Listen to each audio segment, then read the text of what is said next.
Aloha and welcome to the Hawaii State Senate Committee on Commerce and Consumer Protection. I'm Jared Kyohokalole, Chair of the CPN Committee. I'm joined this morning by Vice Chair Senator Carol Fukunaga and Member Senator Tim Richards. We have two other members who will be joining us shortly. As usual, this meeting is being streamed live on YouTube.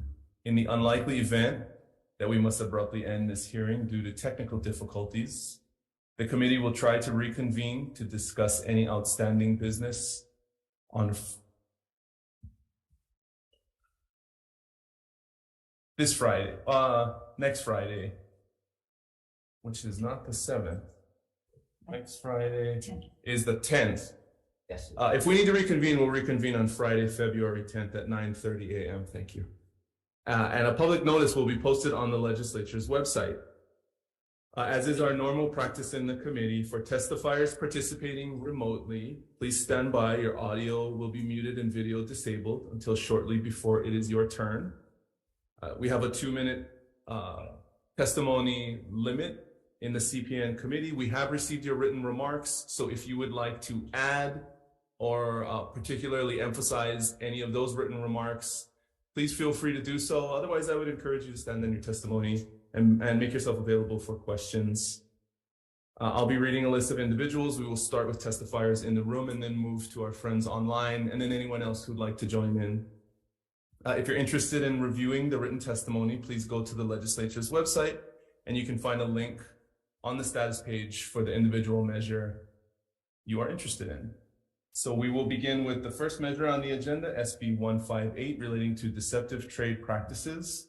This establishes that charging shipping and delivery charges that exceed the actual cost charged to the seller to ship or deliver a commodity to a consumer in Hawaii constitutes an unfair and deceptive practice. First, we have the Office of Consumer Protection and Support.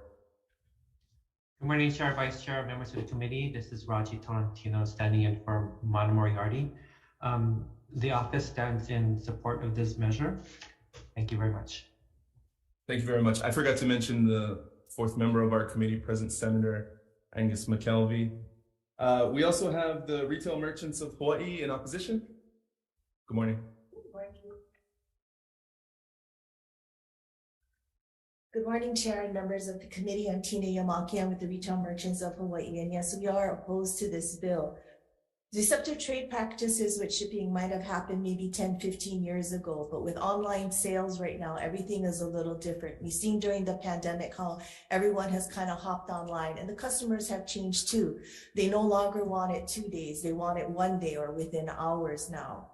And not only that, a lot of them are wanting free shipping. So the competition is very high right now. If I can't buy it on this site, I can find it somewhere cheaper on another site, whether it's the product itself or with the shipping.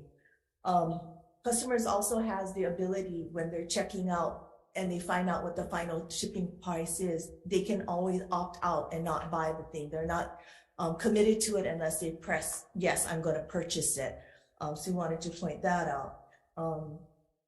And we need to remain cognizant that Hawaii is different. We are an island state, so we can't do ground shipping here, obviously, because of the water, whereas they can do that on the mainland. So to ship it to Hawaii is usually through air, so it is a lot more expensive. Many online sellers right now are using, not the bigger ones, but the medium and smaller ones are using third-party shippers. So that what that means is not only do they have to pay for the shipping, but they have to pay also for the cost of the material and for hiring these guys to actually put it together. We're concerned about proprietary information, especially when it comes to these guys' contracts. They don't want their competition to know what their contracts are, especially with regards to shipping. So we're very concerned about this. And also too, it may make some of the online sellers who are not offering free shipping not to ship to Hawaii anymore. And that's a real sadness for a lot of the people here in Hawaii because that's one less choice we're gonna have. So mahalo. Thank you very much. That's all the registered testimony we have on this measure. Is there anyone else who would like to testify? Members, questions? Vice Chair. I guess my question would be to the Office of Consumer Protection. Are there statistics or data regarding the number of complaints that your office has received with respect to problems and challenges in this area that we can request from your office? Yes, I'm having our staff look at our statistics right now, so I can get that up to you folks.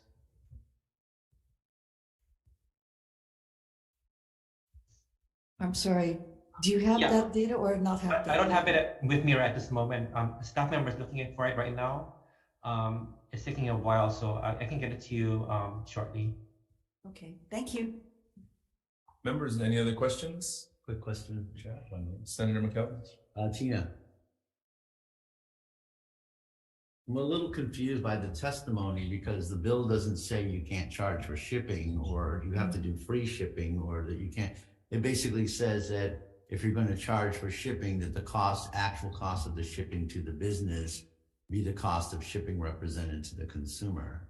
And I don't see how that is somehow going to chill the ability to get stuff shipped or to take away the consumer's or buyer's right to choose different forms of shipping. Part of it too is if it's just the shipping cost, it's not like the $15 priority boxes. Everybody's shipping depending on what their contract is may be different. Mm-hmm.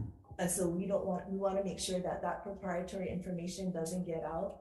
And when you talk about shipping is not only just the cost of the mailing part, it also includes a lot of other things, whether it's the packing or the people packing it. And so to find out what those costs are, to find out what the total cost is, kind of proprietary information. A lot of people don't want to let out, what benefits or how much they're giving out to their employees. Well, that's where handling comes in. Mm-hmm. Shipping and handling basically reflects to the consumer that it's not only the cost of shipping, but the cost of packing. But I mean, shouldn't consumers be able to know exactly what it is they're paying for shipping? Because you could have companies, mainland companies, not Hawaii companies mostly, but mainland companies who can pad the shipping and shipping charges. I mean, you've seen it before, I'm sure, this holiday season where you have $80 to ship something from the mainland, whereas in other competitors, most local won't be charging that high. So yeah, and part of that is that's where the consumer can say, no, I don't want to order it from this site, but we'll go to some other site, and that's what we're seeing. It's a lot more transparent now that we're online because you can just search something and it'll show it to you. When you're checking out, it shows you what the shipping cost is and the tax, because now we have to pay tax here in Hawaii. It'll show you what the tax is and it'll break that down so you would know. Also, too, it depends how they're shipping it. Are they doing it through boat? Are they doing it next day shipping? So there's a lot of factors in that when they charge $80. And let's face it, some mainland companies just don't want to ship to Hawaii, Puerto Rico, or Alaska. So they make it so high that local people won't buy from them. Mm-hmm. I can't control that. That's a mainland company who's doing that. okay, thanks for explaining that. I appreciate it. Thank you, Chair. Thanks, Chair. Oh, okay. Okay. Thank you, Mr. Yamaki. Any other questions? Okay, we'll move to the next measure on the agenda. SB 352 relating to Uniform Commercial Code. This implements amendments to the UCC set forth by the Uniform Law Commission. First and only registered testifier, Mr. Hamasaki. Hi, good morning, Chair, Vice Chair, and committee members. My name is Peter Hamasaki, appearing on behalf of the Commission to Promote Uniform Legislation. Commission strongly supports SB 352, which enacts amendments to the UCC that were approved by the Uniform Law Commission of the ALI 2022.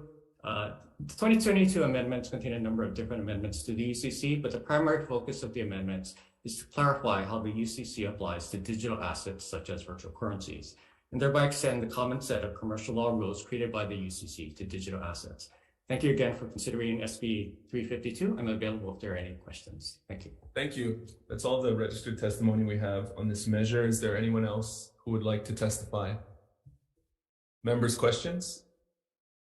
Okay, we'll move to the next measure, SB 612, relating to service animals. This requires that a disclaimer be provided by sellers or providers of emotional support animals or certificates, IDs, tags, vests, leashes, and harnesses of emotional support animals that the animal is not a service animal. First testifier, Peter Fritz, in support. Good afternoon. Good morning. It's afternoon where I am, though. I'll stand on my testimony in support. Thank you. And if anybody has any questions, I'll be happy to answer them. Thank you, Mr. Fritz. Next, we have the Hawaii Civil Rights Commission with comments. Present on Zoom, Chair. Chair, Vice Chair, members of the committee, Heather McVeigh with the Hawaii Civil Rights Commission, and we'll stand on our testimony and be available for comments and questions. Thank you very much. We also have submitting written comments submitting written testimony in support, Department of Human Services. Susan Picola Davis offering comments, and the American Kennel Club in opposition. Okay, is there anyone else who would like to testify? Please proceed up to the table. Thank you. And identify yourself. Oh, Madam Chair. Madam Chair. Good morning. Good morning.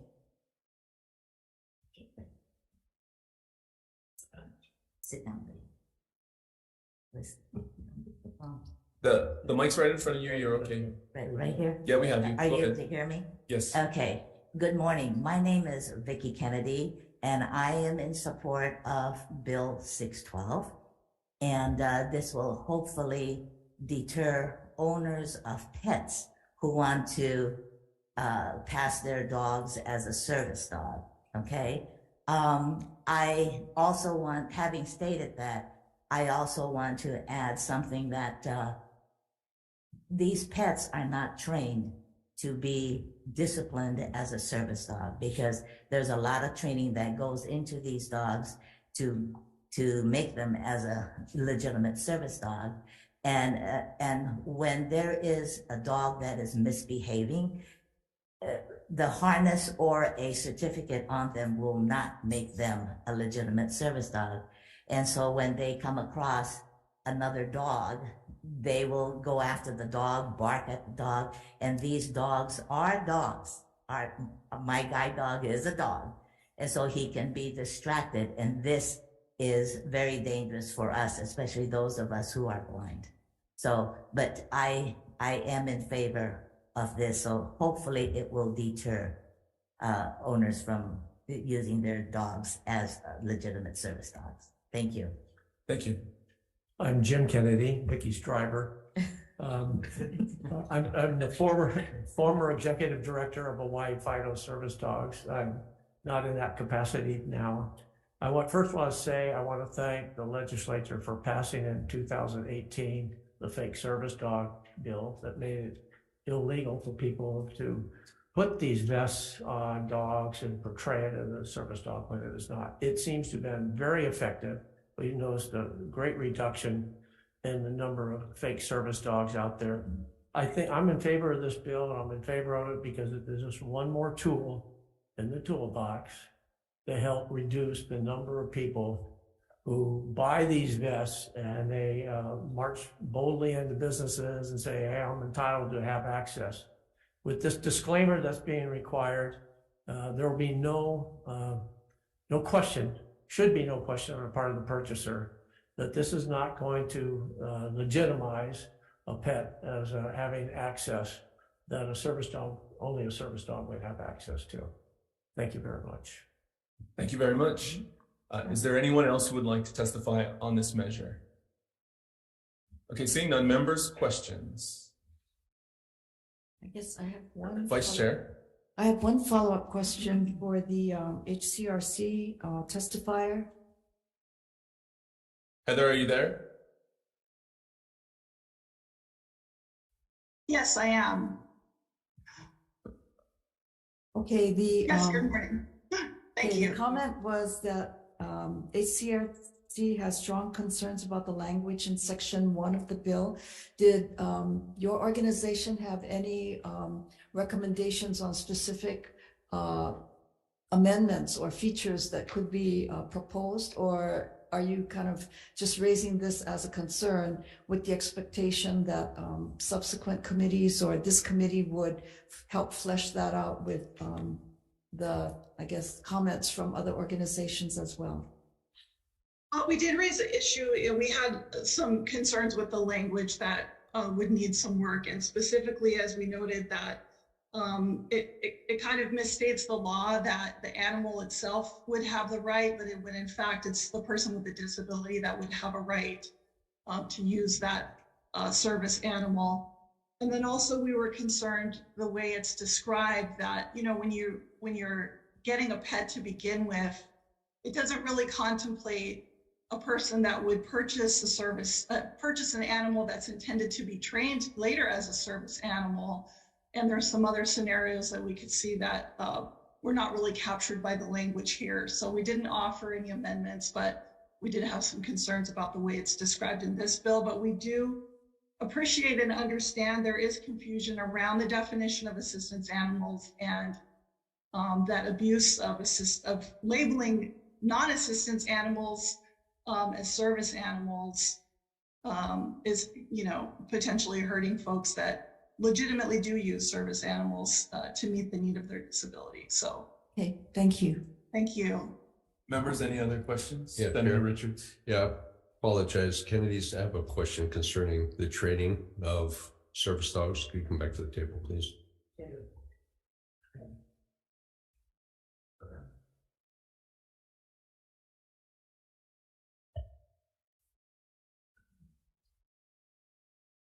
Okay, That's right in front of me.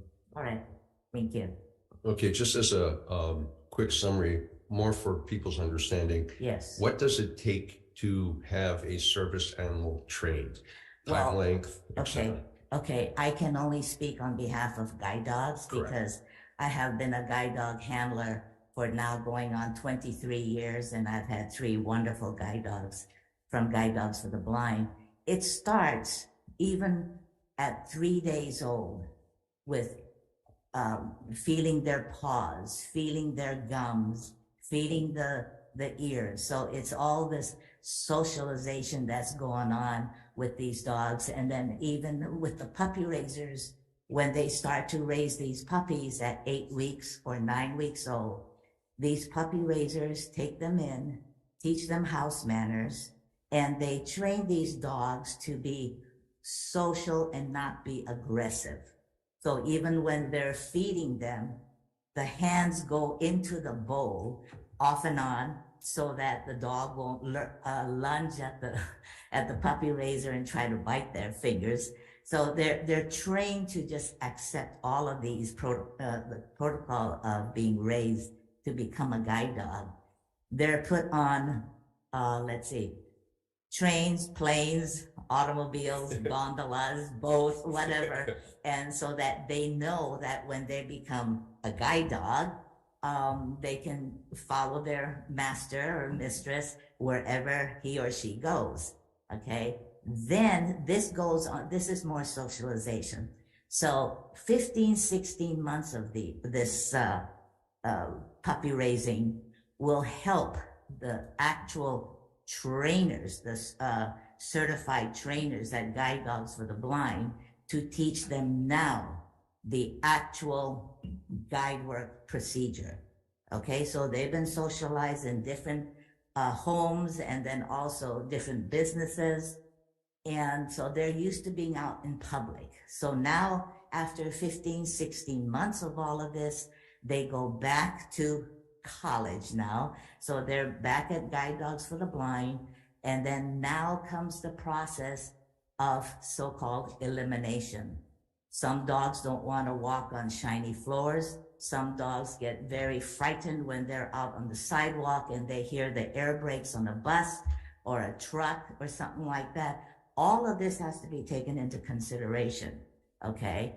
And then comes the harness goes on. Some dogs may not want that harness, so that dog is dropped. Whenever a dog is dropped, we don't call them failures or flunkies. The dog is a career change. So it's going to go to maybe another, like a bomb sniffing or a medical alert dog, or for the hearing impaired. Okay, so now the harness is put on, and then the trainers will start taking them out into the world, so to speak, in harness and training them to stop at the curbs, before going into an intersection and stop to let us know there is a low-hanging branch so we don't hit our heads, okay? The other thing that is very, very important, especially with a guide dog, because we can't see, is to teach them intelligent disobedience. So when I step out, when I am at the curb and I want to cross an intersection, I will say, okay, buddy, forward. Buddy may not go forward. So I'll say, come on, buddy, let's go, hop up. And if he stops and pulls me back or does a body block in front of my two knees, he's telling me something. I want to go, but there's something out there that's dangerous. And sure enough, a bus, not necessarily a bus, but a electric car. I'm not against electric cars, but they're scary because we can't hear them. Okay. And so my dog sees that and he just did an intelligent disobedience. See, these dogs are trained to help us. They guide us. They are my eyes. Okay. But let me tell you something. When they save our lives every single day in their own way, it is very, very special for us. So there's a lot that goes into training these dogs, and these dogs are not supposed to bark in public.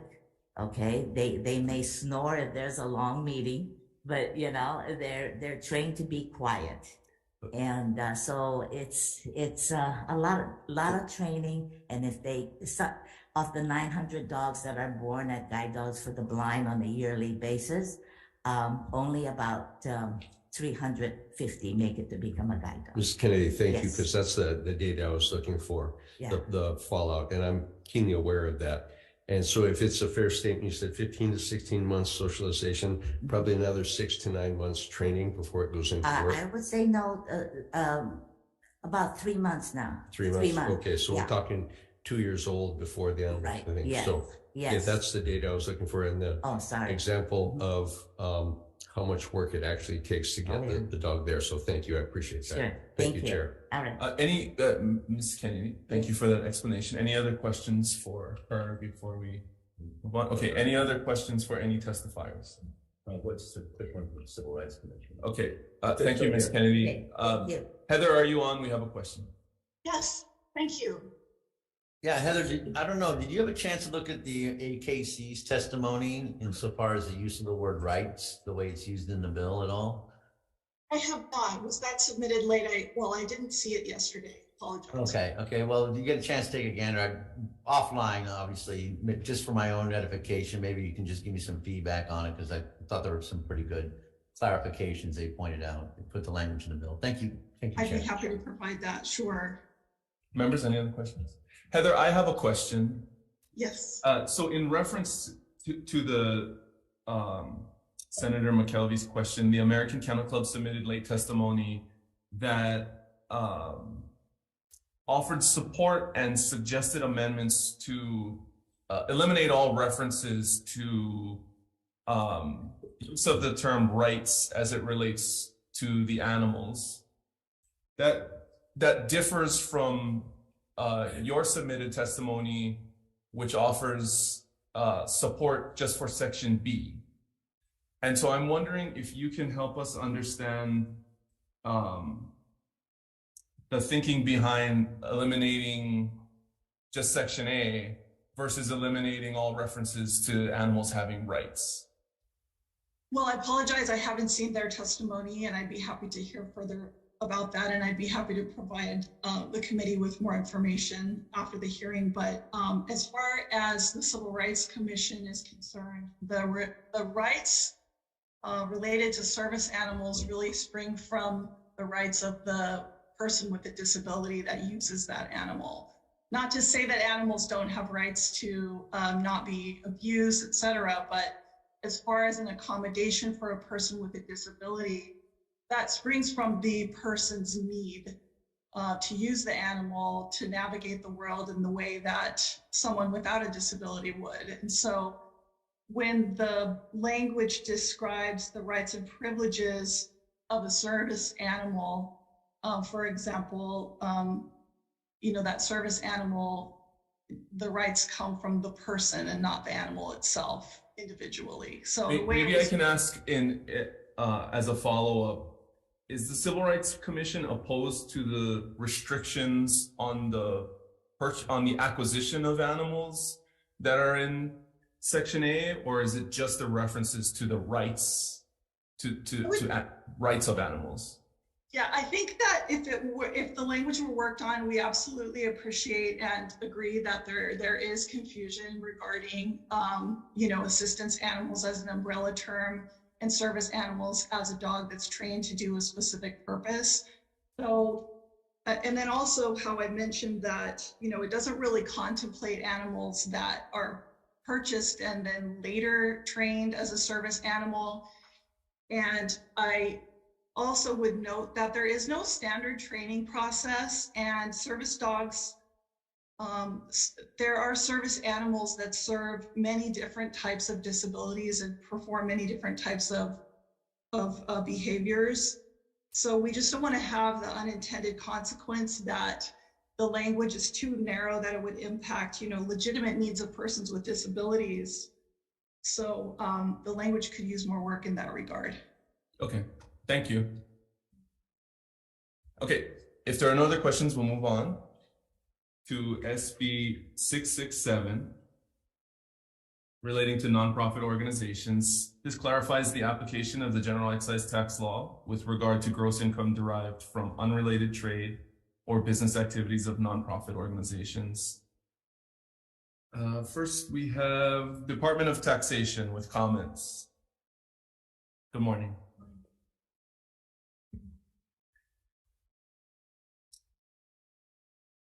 Good morning, Chair, Vice Chair, and members of the committee. My name is Shauna Ho, and I'm here on behalf of the Department of Taxation.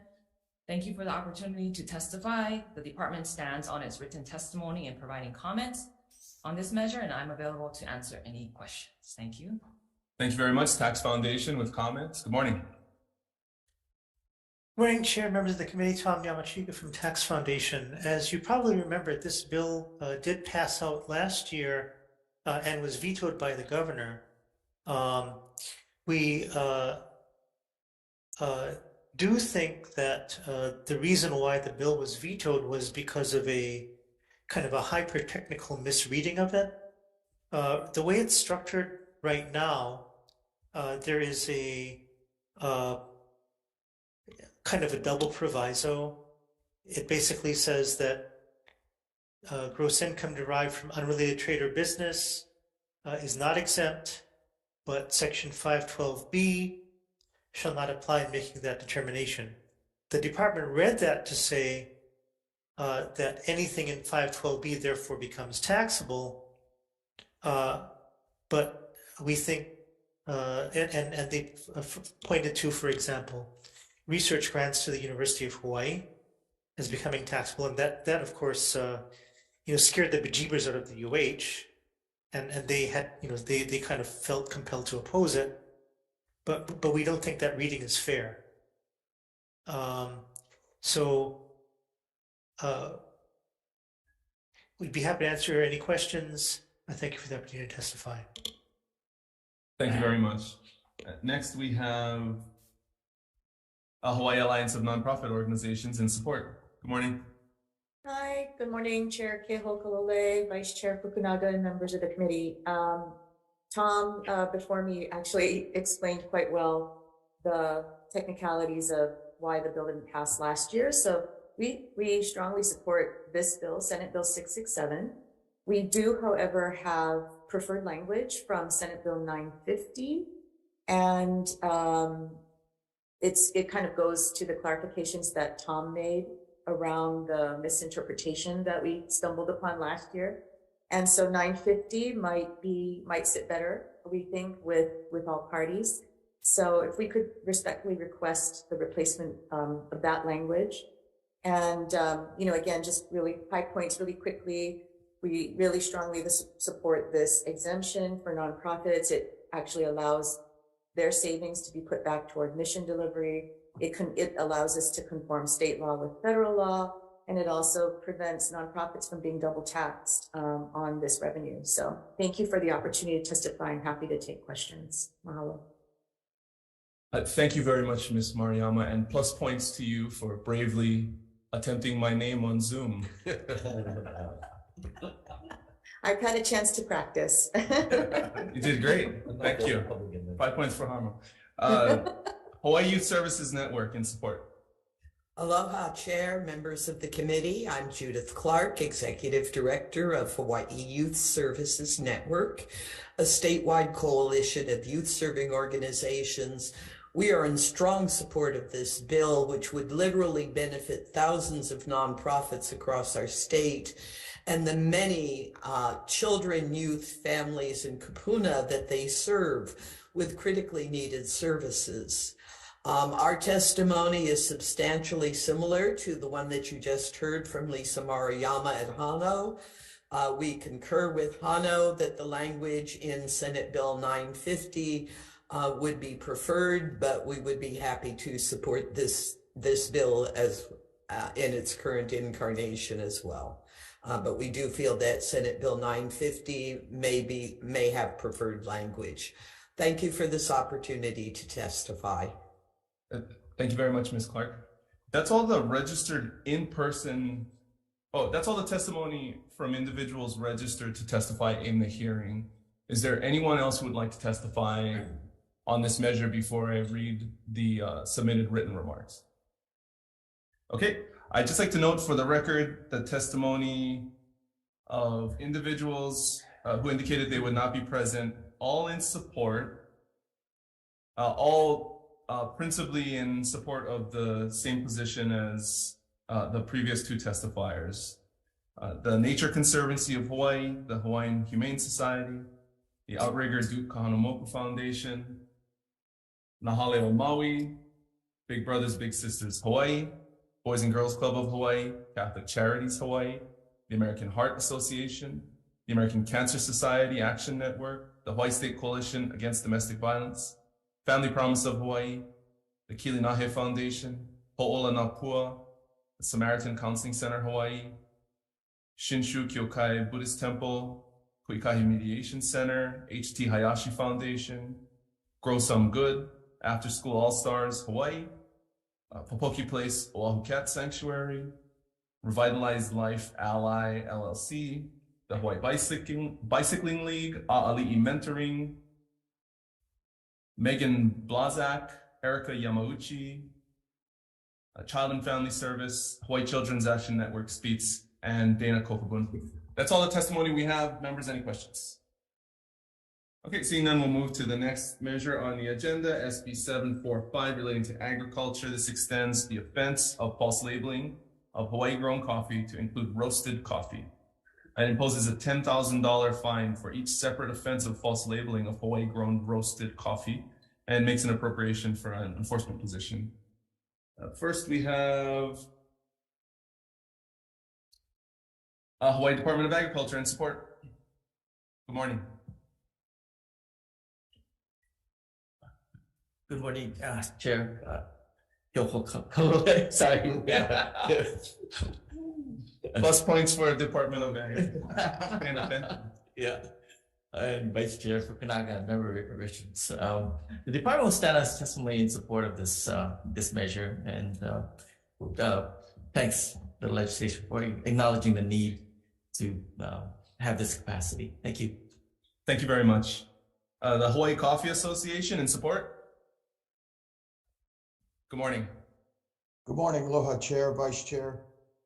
My name is Chris Manfredi. I'm the Executive Director of the Hawaii Coffee Association. We stand in strong support of this measure. The original bill that was passed in 2011 did not include roasted coffee, which is where the vast majority of counterfeiting takes place. This bill amends that original statute so that it applies to roasted coffee, and also increases the penalties to $10,000, which we feel will have more of a deterrent effect.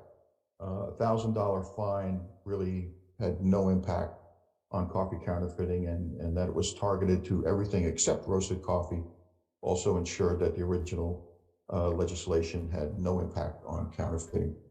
We ask you to pass this measure, and we thank you for hearing this bill. Thank you very much. Next, we have the Kona Coffee Farmers Association in support. Good morning. Thank you. I'm Suzanne Schreiner, the president of the KCFA. And as you probably know, about 3 or 4 years ago, Kona farmers had to file a class action lawsuit for roasted coffee counterfeiting.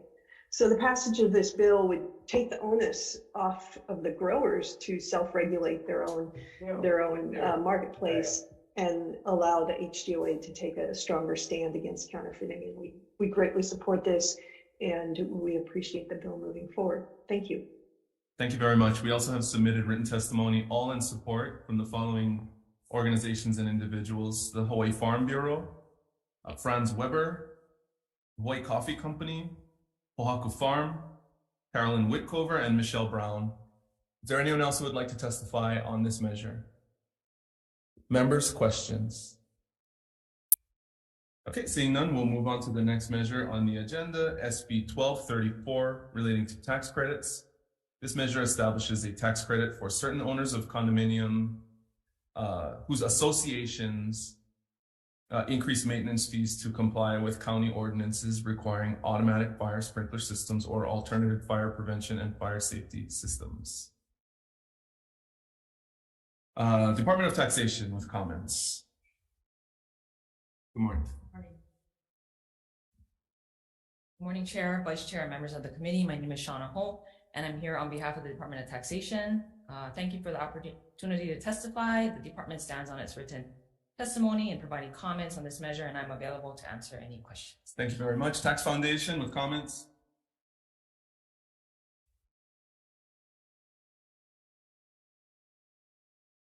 Do we have Mr. Yamachika? Present on Zoom, Chair. Okay, thank you. The Hawaii Council for Association of Apartment Owners. Ms. Sugimura, do we have her online? Not present as well. Okay, she offered comments. We also have submitting written testimony, Palehua Townhouse Association in support, Parkland Gardens AOAO Board of Directors in support, Marcia Kimura in support, Will Karen in support, and Richard Emery with comments. Is there anyone else who would like to testify on this measure?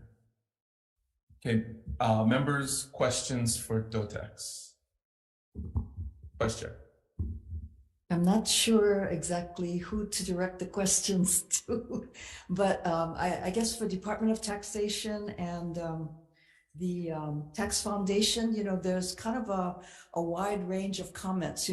I think everyone supports the idea, but how you execute and implement is really the difficult question.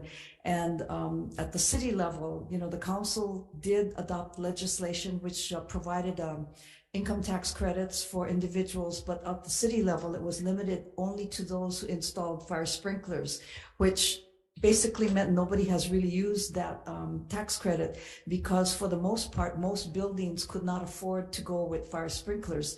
So we have 281 buildings plus that are sort of stuck in limbo.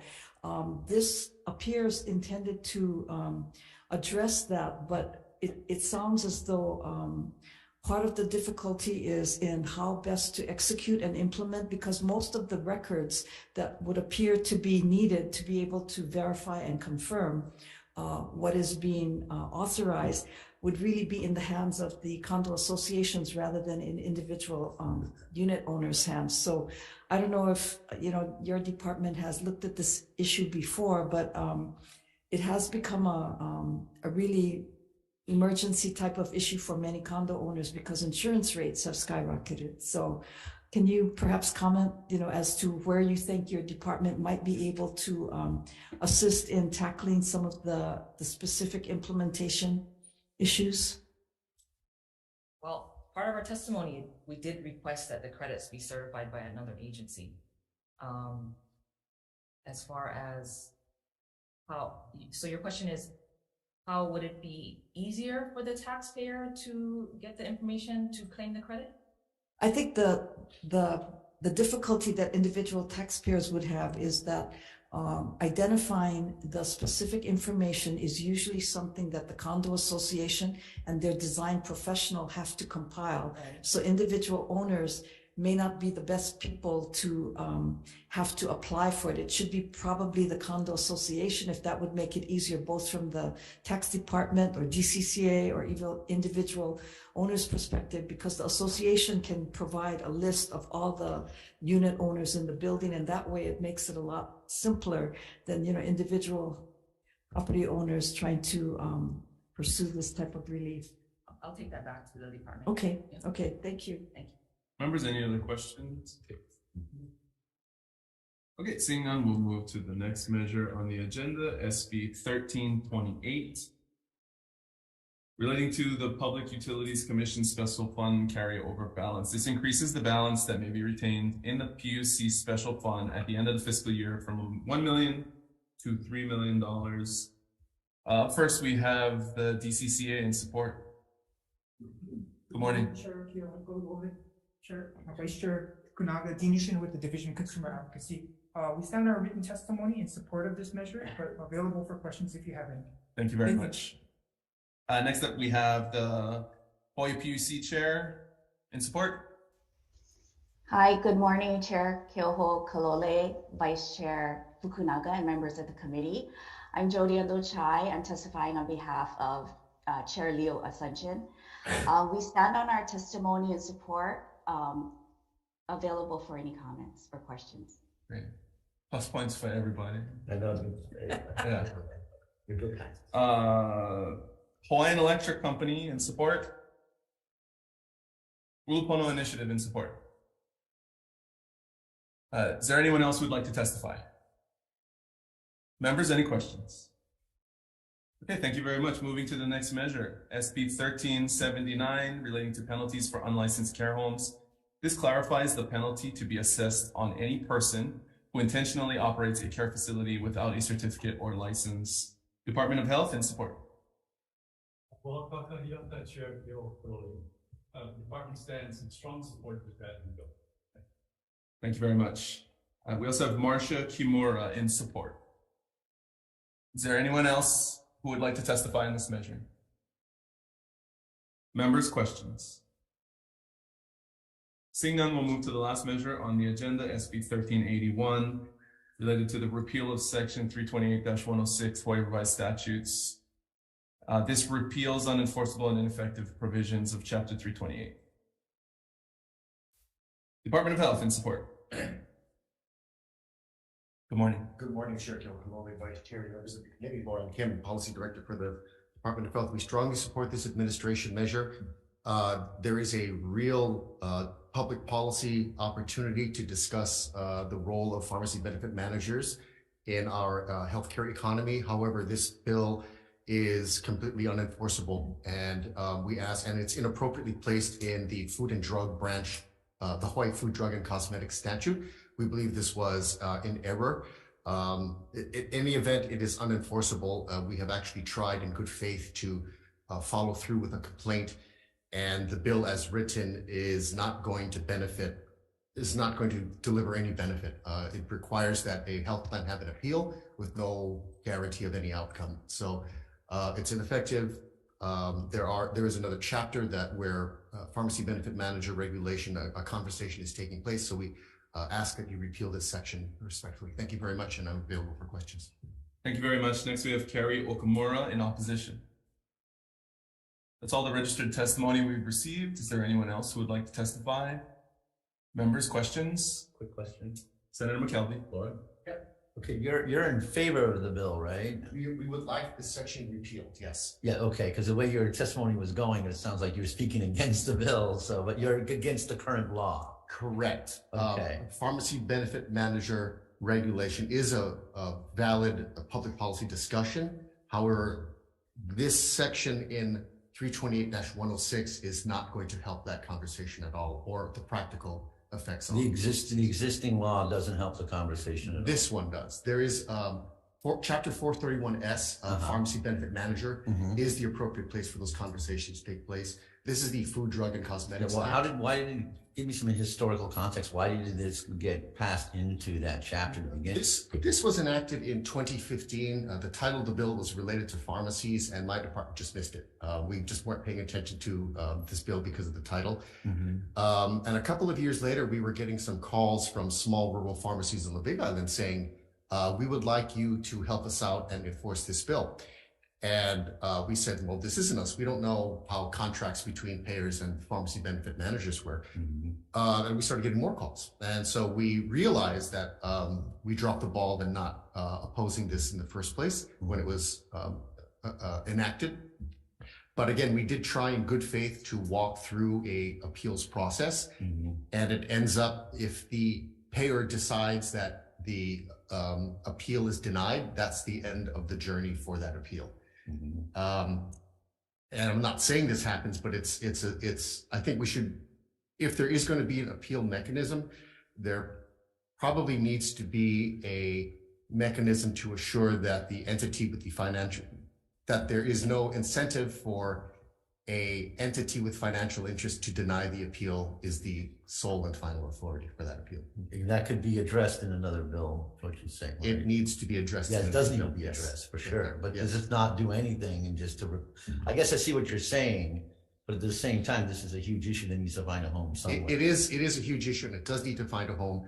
However, as written, all this does is guarantee that a payer or a pharmacy benefit manager have an appeals process. They can deny 100% of those appeals. They can overturn those appeals. We do not see a role for the Department of Health in enforcing what are essentially contracts between two private entities. This is a business transaction.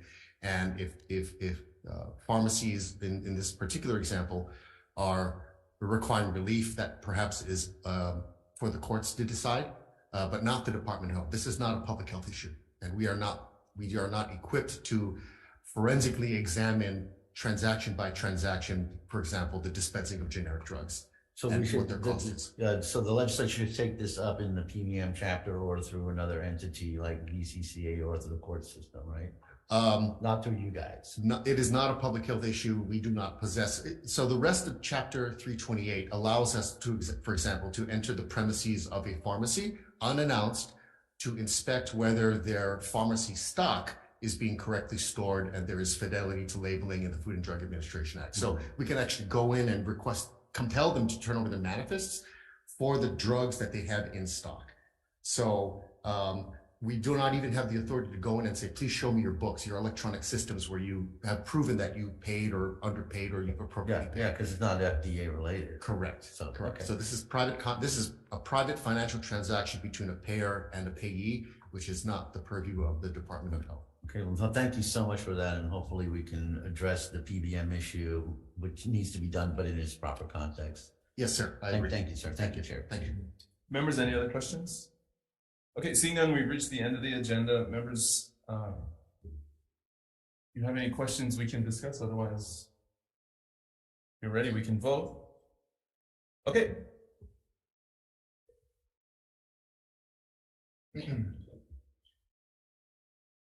All right, let's move into decision-making on this 9:30 a.m. agenda.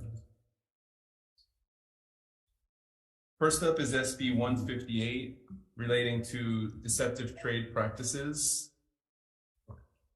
I think the subject matter is worthy of further discussion. There are some issues with definitions in this measure, so I'm going to defer decision-making on this measure to February 9th at 9:30 a.m.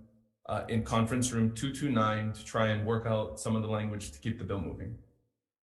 The next measure, SB 352, relating to the Uniform Commercial Code. The recommendation is to defect the effective date of this measure to July 1, 2050. And there are also some technical and non-substantive amendments. Members, any comments or questions? Seeing none, Vice Chair, SB 352, passing with amendments. Chair votes aye. Thank you, Chair. Vice Chair votes aye. Senator McKelvey? Yes. Senator Richards? Aye. Senator Awa? Aye. Measure is adopted. Thank you very much. Next measure, SB 612, relating to service animals. I appreciate the dialogue we have, especially the testifiers today for joining us and explaining the comprehensiveness of service animal training. For the consideration of this committee, I'm inclined to leave in the purchase language and accept the amendments from the American Kennel Club, and also to remove the Section 1 references to the rights of animals. There are also some technical non-substantive amendments, and will defect the effective date of this measure to July 1, 2050. Members, any comments or questions? Seeing none, Vice Chair, SB 612, passing with amendments. Chair votes aye. Thank you, Chair. Vice Chair votes aye. Senator McKelvey? Yes. Senator Richards? Aye. Senator Awa? Aye. Thank you. Measure is adopted. Thank you very much. Next measure, SB 667, relating to nonprofit organizations. The recommendation here is to accept the amendments requested by the nonprofit community. So we're going to amend the language to follow SB 950, which is a very narrow clarification. There are also some technical non-substantive amendments, and we'll also defect the effective date to July 1, 2050. Members, any questions, comments? Seeing none, SB 667, passing with amendments. Chair votes aye. Vice Chair votes aye. Senator McKelvey? Yes. Senator Richards? Aye. Senator Awa? Aye. Thank you, Chair. Thank you Measure very is much. adopted. Thank you very much. SB 745, relating to agriculture. The recommendation is to move this measure out to the Judiciary and Ways and Means Committees. We're going to start with some technical amendments. We'll also blank out the appropriation amount related to the position and defect the effective date to July 1, 2050. Any comments or questions? If not, Vice Chair, SB 745, passing with amendments. Chair votes aye. Thank you, Chair. Vice Chair votes aye. Senator McKelvey? Yes.